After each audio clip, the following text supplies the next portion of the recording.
दोस्तों, आज की कहानी में आगे बढ़ने से पहले अगर आपने हमारा चैनल अभी तक सब्सक्राइब नहीं किया है तो कर लें और साथ ही वीडियो को लाइक शेयर कमेंट जरूर कर दें। तो चलिए जानते हैं आज की एक और डरावनी भूतिया घटना के बारे में। सुनसान बस्तियों से निकलकर मैं एक पुलिया के पास पहुंच गया था जहां से मुझे कोई बस पकड़नी थी। मेरा सफर यहाँ से ज्यादा लंबा नहीं था।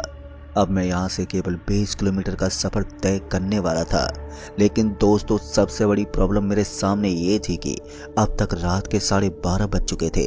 चारों तरफ घनघोर अंधेरा था और अंधेरे में मुझे उस पुलिया के ऊपर ना तो कोई बस नजर आ रही थी और ना ही दूर दूर तक मुझे कोई रिक्शा दिखाई पड़ रहा था। मेरे सामने एक इतनी बड़ी मुसीबत खड़ी हो गई थी कि जिसको मैं अपने शब्दों में बयान नहीं कर सकता। एक तो इतनी ठंड और ऊपर से किसी साधन का ना मिलना, ये किसी बहुत ही बड़े दुख से कम नहीं था। ऊपर से इस पुलिया के ऊपर अजीब अजीब घटनाएं भी हो सकती थी। वैसे तो मैं यहाँ नया नहीं था, लेकिन आज से पहले मैं कभी भी इतनी रात को इस पुलिया के ऊपर नहीं पहुंचा था और आज पहली बार इस भयंकर दिखने वाले पुलिया पर मैं आया हुआ था। और उसकी वजह ये थी कि काफी बार यहाँ पर मुझे कुछ रिक्शा खड़े नजर आ जाते थे और वो हमें अपनी मंजिल तक छोड़ देते थे। लेकिन आज तो यहाँ पर कोई रिक्शा भी नहीं था। ऐसे में मैं सीधा उस पुलिया से नीचे गया जहाँ पर सब्जी मंडी लगती थी। उस इलाके में जाकर मैं बैठ गया, पर वहां पर भी एकदम सन्नाटा पसरा हुआ था। हालांकि एक स्ट्रीट लाइट की रोशनी में हल्की हल्की गर्माहट तो महसूस हो रही थी, लेकिन उस जोरदार ठंड के माहौल में, उस हल्की सी रोशनी की गर्मी में मुझे क्या ही सुकून मिलता। यूं ही इधर उधर देखते हुए अचानक ही मेरी निगाहें एक आदमी पर आकर अटक गईं। मैं थोड़ा कंफ्यूज हो गया। दरअसल मैंने देखा कि उस आदमी ने अपने कपड़े खोले हुए थे और वो बड़े ही आराम के साथ इस तरह से बैठा हुआ था मानो उसे मालूम ही नहीं है कि आखिर सर्दी क्या होती है। सच कहूं तो मैं ये चीज देखकर बहुत ही ज्यादा हैरान था कि इतनी ठंड में उसने अपना शर्ट खोला हुआ था और अंडरवियर के अलावा अपने पूरे जिस्म के ऊपर कुछ भी नहीं पहना हुआ था। एक पल के लिए तो मुझे लगा कि मैं उस आदमी से बात कर सकता हूँ, लेकिन फिर मुझे लगा कि इतनी रात को किसी से भी बतलाना बिल्कुल भी सही नहीं होगा। इसलिए मैंने उसे नजरअंदाज कर दिया और बस उसे हैरानी भरी नजरों से देखता रहा। एक बार के लिए मैं उसे देखता ही रहा और फिर उसके बाद मुझे लगा कि यहाँ कुछ भी अजीब हो सकता है, इसलिए मुझे यहाँ से निकलना चाहिए। मैं वहां से उठने वाला था कि तभी मैंने देखा कि उसकी तरह दिखने वाले 2 और लड़के वहीं पर पहुंच गए थे। धीरे धीरे कोहरे ने भी रात्रि में दस्तक देनी शुरू कर दी थी। फिर मुझे एहसास हो गया था कि आज की रात ठंड के साथ साथ कोहरे से भी भरी हुई होगी और ऐसे में सफर करना और भी ज्यादा मुश्किल हो जाएगा। वैसे तो अगर मैं 20 किलोमीटर के लंबे सफर को पैदल तय करने की सोचता तो शायद 4 से 5 घंटे लग जाते मुझे और सुबह होने तक मैं अपने घर भी चला जाता। लेकिन इससे अच्छा था कि मैं 4-5 घंटे किसी गाड़ी का वेट करता तो शायद मुझे लिफ्ट ही मिल जाती। ऐसे में मैं उसी स्ट्रीट लाइट के नीचे बैठा रहा और थोड़ी देर के बाद मैंने देखा कि वो सभी लड़के एक साथ उस पुलिया की तरफ बढ़ने लगे थे। पहले तो मैं उन्हें नजरअंदाज करता रहा, लेकिन फिर मेरे अंदर सस्पेंस बढ़ने लगा कि आखिर आगे ये लड़के क्या करने वाले हैं। ऐसे में मैंने धीरे धीरे उनके पीछे चलना शुरू कर दिया। हालांकि उस वक्त मुझे थोड़ा बहुत डर तो लग रहा था, लेकिन साथ ही मुझे भी ऐसा एहसास हो रहा था कि मैं इनसे अगर दूरी पर चलूंगा तो इनसे बचकर भागने में मुझे आसानी होगी और दिखने में भी ये लोग बहुत ही नॉर्मल लग रहे थे। ऐसे में मैं उनके पीछे पीछे ही चलता रहा और थोड़ी दूर आगे जाने के बाद मैंने देखा कि वो सभी पुलिया के ऊपर चढ़ने लगे थे। मैं भी उनके पीछे पीछे पुलिया के ऊपर चढ़ने लगा था, पर जैसे जैसे वो आगे बढ़ रहे थे तो वैसे वैसे मेरी दिल की धड़कनें काफी तेज हो रही थी।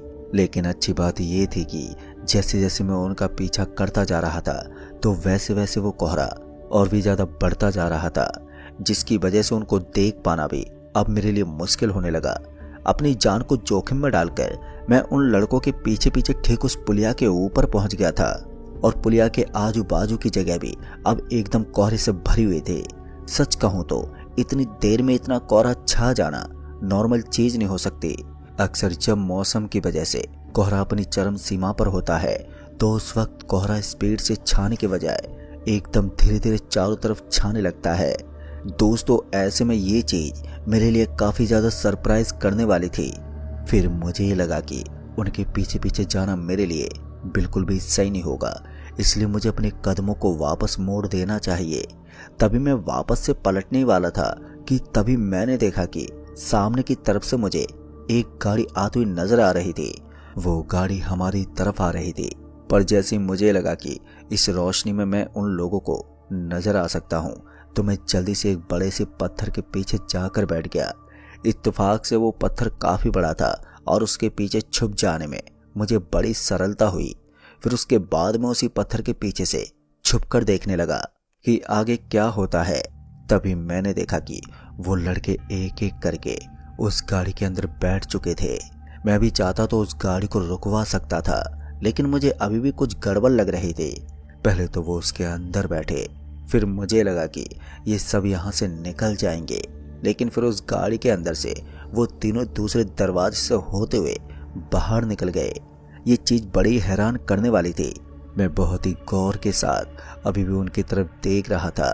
तभी मैंने देखा कि उन तीनों ने ड्राइवर को गाड़ी के अंदर से निकाल लिया था और उसको कुछ इस तरह से पकड़ा हुआ था मानो वो मर चुका हो। उसकी गर्दन अब टेढ़ी हो चुकी थी। ऐसा लग रहा था कि इन्होंने ही उस ड्राइवर को मारा हो। ये दृश्य बहुत ही ज्यादा डरावना था और मैं समझ गया था कि अगर मेरी मुलाकात इन तीनों से हुई तो मेरा भी यही कुछ हाल होने वाला है। इसलिए मुझे जल्दी से जल्दी इस पुलिया से नीचे उतरना होगा। ऊपर से सबसे ज्यादा अजीब बात ये थी कि मैं अभी तक इस भयानक से दिखने वाली पुलिया के ऊपर से मैंने किसी भी गाड़ी को गुजरते हुए नहीं देखा था। सच कहूं तो उस वक्त मेरी हालत इतनी ज्यादा खराब हो चुकी थी कि मैं अपने शब्दों में बता ही नहीं सकता। मुझे किसी भी तरह से बस इस पुलिया से निकलकर आगे बढ़ना था। मैंने अपने कदमों की रफ्तार को बढ़ा दिया और मैं जल्दी से भागने लगा, लेकिन तब तक मेरे कदमों की आहट वहां चारों तरफ गूंज गई थी। शायद उन तीनों यमराजों को भी यही मालूम पड़ गया था कि अभी अभी यहाँ से कोई इंसान भागा है। मैं सिर्फ इस चीज का अंदाजा लगा सकता था कि वो सब मेरे बारे में जानते हैं। मुझे पूरी तरह से विश्वास नहीं था कि वो लोग मेरे पीछे भागने वाले हैं। ऐसे में मैंने अपने कदमों की रफ्तार को बराबर रखा और बहुत ही स्पीड से भागते हुए वापस से नीचे पहुंच गया। मैं स्ट्रीट लाइट के बिल्कुल नीचे पहुंचा था ताकि उस जगह पर पहुंचकर मैं थोड़ी चैन की सांस ले सकूं। लेकिन मैं जैसे ही वहां पर पहुंचा तो मैंने देखा कि ऊपर पुलिया की तरफ मुझे 3 लोग दिख रहे थे। ये वही 3 लोग थे जो किसी यमराज की तरह चलते थे। इनके काबू में जो भी आता था वो उसे मार देते थे। पर सबसे ज्यादा डरावनी बात तो ये थी कि अब उनकी नजर मेरे ऊपर थी, लेकिन मैं भी अपनी जगह से हिला नहीं और चुपचाप उस स्ट्रीट लाइट के नीचे बैठा रहा। मैं बार बार उनको इग्नोर करने की कोशिश करता, लेकिन मेरी नज़र फिर से वहीं पर चली जाती और वो तीनों मुझे ही जगह पर खड़े हुए नजर आते। लगभग 10 मिनट तक वो एक ही जगह पर खड़े रहे और मैं भी बार बार उनको ताकता रहा। फिर अचानक वो तीनों वहां से गायब हो गए, पर पता नहीं वो वहां से कहाँ निकले। लेकिन जैसे मैंने उन तीनों को वहां से गायब देखा तो मैं उस स्ट्रीट लाइट से उठकर थोड़ा आगे बढ़ गया, क्योंकि मुझे लगा कि यह मेरे लिए खतरा हो सकता है। यूं ही थोड़ी दूर अपने कदम पटकने के बाद मुझे एहसास हुआ कि कोई भागते हुए मेरे पीछे पीछे आ रहा है। एक बार के लिए मैंने पीछे मुड़कर देखने की भी कोशिश की, लेकिन पीछे की ओर कोई नजर ही नहीं आ रहा था। हालांकि मैं इस बात को अच्छी तरह से जानता था कि अगर कोई पीछे की तरफ भागता भागता आता है तो फिर वो कोई और नहीं बल्कि वही लड़के होंगे जिन्होंने मेरे सामने एक ड्राइवर को मौत के घाट उतार दिया था। हालांकि मुझे अभी तक ये मालूम नहीं था कि आखिर मेरे आने के बाद वो गाड़ी कहाँ गई, उन लोगों ने उस गाड़ी के साथ क्या किया और साथ ही उस ड्राइवर की डेड बॉडी कहाँ होगी। इस तरह के कई सारे सवाल अब मेरे दिमाग में घूमने लगे थे, लेकिन मुझे एक चीज अभी भी समझ में नहीं आ रही थी कि ये लोग इस तरह के काम क्यों कर रहे हैं, और मैं इसी चीज को जानना चाहता था। लेकिन सबसे बड़ी प्रॉब्लम ये थी कि जैसे मैं उनको अपने सामने दिखता तो शायद वो लोग मुझे भी मौत के घाट उतार सकते थे। ऐसे में उनसे दूरी बनाकर रहना ही मेरे लिए एकदम सही था और मुझे उनके सामने पहुंचकर अपनी मौत को दावत नहीं देनी थी। ऐसे में मैं चुपचाप आगे की तरफ बढ़ता रहा। मैं चाहता था कि जल्दी से जल्दी यहाँ से फिर से हाईवे का रास्ता पकड़ लूं, क्योंकि सुनसान रास्ते पर हमें कभी भी परिंदे मिल सकते हैं, कुछ ऐसे परिंदे जिनसे हम बिल्कुल अननोन होते हैं और फिर वो हमारे साथ कुछ इस तरह का कारनामा करते हैं जो हम जिंदगी भर नहीं भूलते। तभी मुझे एहसास हुआ कि कदम पटकने की वो आवाज कुछ ज्यादा ही तेज हो गई थी। ऐसा लग रहा था कि कोई मेरे आसपास ही भागता हुआ आ रहा है। उसके साथ ही मेरी सांसें अब ऊपर नीचे होने लगी थी। डर के मारे मेरे पसीने भी छूट रहे थे, पर मुझे समझ में नहीं आ रहा था कि ऐसी हालत में मैं क्या करूं। मैंने भी उस आवाज को सुनकर थोड़ा तेज तेज चलना शुरू कर दिया। मगर वो कहते हैं ना, बाढ़ की आंधी से बचने के लिए आप किसी भी कोने में नहीं जा सकते। मेरे साथ भी कुछ ऐसा ही हो रहा था। मैं थोड़ा सा आगे पहुंचा ही था कि तभी मुझे पीछे से किसी ने आवाज लगाई, और वो आवाज को सुनते ही मैं एक बार पीछे पलट कर देखा तो इस बार मैंने पाई कि ये तो वही तीनों लड़के थे। और इस बार इन तीनों को देखकर मुझे इतनी ज्यादा घबराहट हो रही थी कि मैं इसी वक्त यहाँ से कोसों दूर भाग जाना चाहता था। लेकिन यहाँ से भागने का मेरे पास कोई रास्ता भी नहीं था। इसलिए इन तीनों की बात मानकर मैंने अपने कदमों की रफ्तार को काफी हल्का कर लिया। मैं जानता था कि ये तीनों मुझे किसी भी हालत में छोड़ने वाले तो नहीं है। ऐसे में मुझे धैर्य रखकर इनसे पूछ लेना चाहिए कि ये मुझसे क्या चाहते हैं। फिर मैं थोड़ा आगे चलकर रुक गया। वो लड़के भी बड़ी सरलता के साथ मेरे पास पहुंच गए, पर सबसे ज्यादा हैरान करने वाली बात ये थी कि मेरी जिस तरह से सांस फूली हुई थी, उस हिसाब से कोई भी इस बात का अंदाजा लगा सकता था कि मैंने बहुत ही तेज दौड़ लगाई थी। लेकिन उन लोगों को देखकर ऐसा लग रहा था कि उनको इतनी दौड़ से कोई फर्क ही नहीं पड़ा। वो लोग बड़ी आसानी के साथ सांस ले पा रहे थे। तभी उनमें से एक ने बोला, इस तरह हमसे डरते हुए क्यों भाग रहे हो? वो हल्का हल्का मुस्कुराने लगा। तभी उसके बगल वाले लड़के ने बोला, कहीं तुमने उस पुलिया के ऊपर का दृश्य तो नहीं देख लिया?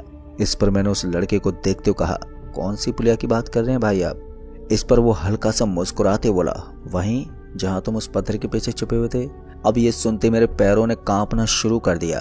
फिर मैंने उन तीनों को बोला, तुम लोग मुझसे चाहते क्या हो और मैंने आखिर तुम्हारा बिगाड़ क्या है? इस पर वो तीनों ही जोर जोर से हंसते बोले, कोई हमारे क्या बिगाड़ सकता है? फिर उसके बाद उनमें से एक लड़के ने धीरे धीरे मेरी ओर अपने कदम बढ़ाने शुरू कर दिए।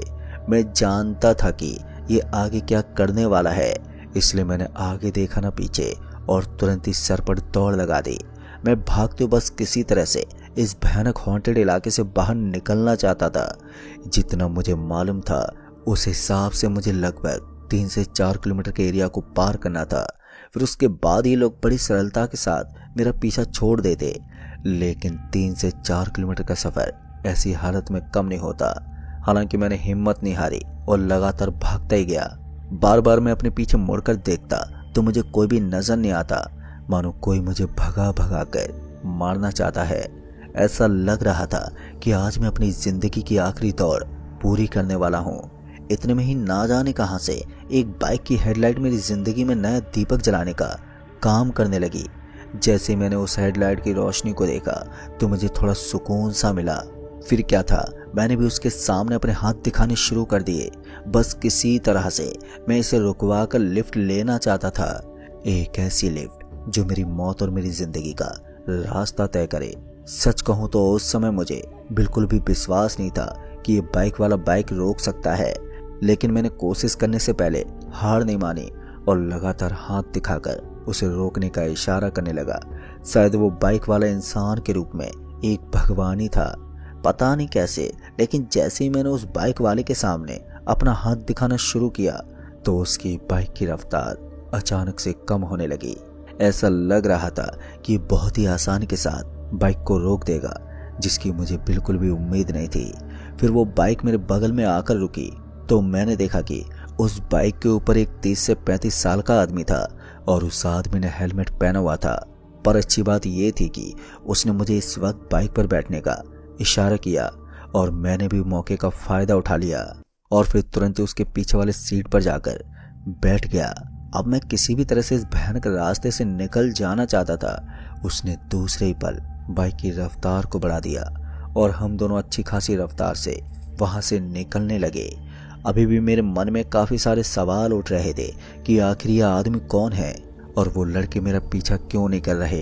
यूं ही सोचते सोचते अब मैं उस जगह से लगभग 3 से 4 किलोमीटर का सफर तय कर चुका था। मेरे अंदर अब फिर से थोड़ी थोड़ी हिम्मत बढ़ने लगी थी और ऐसा लग रहा था कि मानो मैंने मौत को छूकर वापस से जिंदगी में कदम रखा हो। फिर मैंने उस आदमी को बताया कि मुझे यहाँ से ठीक 3 किलोमीटर आगे एक टैक्सी स्टैंड पर छोड़ दो। वहाँ पर मुझे हर वक्त टैक्सी मिल जाती थी। ऐसे में उस बाइक वाले ने भी अपनी गर्दन हिलाकर हामी भरी और फिर हम थोड़ी देर के बाद हम दोनों उस टैक्सी स्टैंड पर पहुंच गए थे। अच्छी बात तो दोस्तों ये थी कि उस टैक्सी स्टैंड के ऊपर मुझे कुछ लोग इधर से उधर भटकते हुए नजर आ रहे थे। उन लोगों को देखने के बाद एक बार के लिए मुझे भी थोड़ा सुकून सा मिला, क्योंकि अब मैं भूतों की बस्ती से निकलकर इंसानों के कस्बे में आ गया था। फिर उसके बाद मैं सीधा उस टैक्सी ड्राइवर के पास पहुंच गया जो मुझे भटकता हुआ नजर आया था। मैंने उस बाइक वाले आदमी से बात करने की कोशिश तो की, लेकिन मेरे बतलाने से पहले ही वो अपनी बाइक लेकर वहां से निकल गया। फिर मैंने भी सोचा कि इसने मेरे ऊपर जो उपकार किया है उसे मैं जिंदगी भर नहीं भूल पाऊंगा। फिर उस टैक्सी ड्राइवर को जब मैंने इस पूरी घटना के बारे में बताया तो वो भी सरप्राइज हो गया। फिर उसने बताया कि कई बार ऐसा होता है कि कोई इंसानी रूपी भगवान आपकी जिंदगी में आए और आपकी जान बचाकर चला जाए। शायद तुम्हारे किसी पूजनीय भगवान ने इंसानी रूप में आकर तुम्हारी जान बचाई होगी। फिर उसके बाद उस टैक्सी ड्राइवर ने मुझे घर तो छोड़ दिया, लेकिन वो रात की घटना मेरे दिल में इस कदर हावी हो गई कि मैं दोबारा कभी भी उस पुलिया के ऊपर ना जा पाया। आज भी जब उस तरफ जाता हूँ तो अजीब सा मुझे डर लगता है और मुझे आज तक ये रहस्य नहीं मिल पाया कि वो तीनों लड़के कौन हैं और वो इस तरह नंगे क्यों भटकते हैं। तो दोस्तों इस कहानी में बस इतना ही। कहानी आपको पसंद आई हो तो वीडियो को लाइक शेयर कमेंट जरूर कर दें। तो मैं आपका दोस्त जल्द ही मिलूंगा ऐसी एक और डरावनी भूतिया घटना के साथ। तब तक के लिए बाय एंड टेक केयर।